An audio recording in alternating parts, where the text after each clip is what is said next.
A lot about disenfranchisement for a reason. Are you in college? Like, what's going on? Hi, I'm Jessica Kramer with the Daily Caller News Foundation, and I, a teetotaler, went bar hopping on election night with the Liberals. What do you think about people who are voting Republican, and they're doing so because they support the president, they support Trump? So, not much.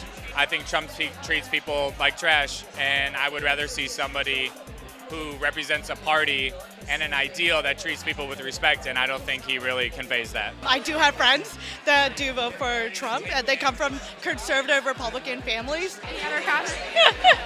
What issues drove your choice for how you voted this election? Ethics violations, concerns about the president's financial history as well. I think that having three branches of government controlled by one party is really problematic, and just the rhetoric from the president is, I think, really problematic right now. I mostly just want to see Florida cold. Are you from Florida? I'm not, but I care a lot about Gillum winning.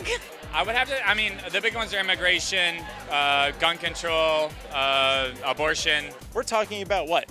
Healthcare, right? That seems to be number one. Did that influence your vote? Absolutely. But they've also, you're looking at the majority now of judges that are on JISL have been appointed by majority Republican presidents. I think those are pretty big ones, but for me, I love the environment. I think that's a really big issue. So seeing such an early turnout for early voting, that's already a good sign.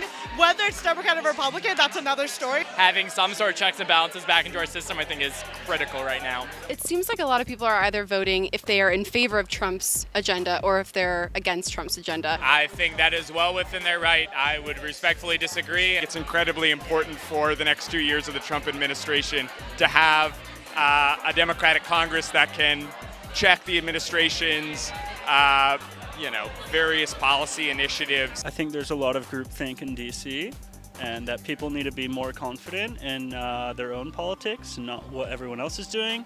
I think Bernie Sanders does it really well. I think Elizabeth Warren did it really well.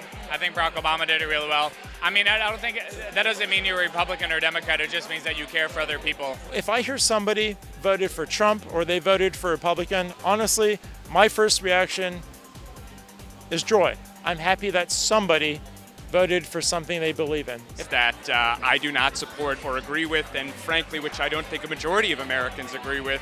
But the point is, we live in a country where you're able to vote either way, and I'm happy.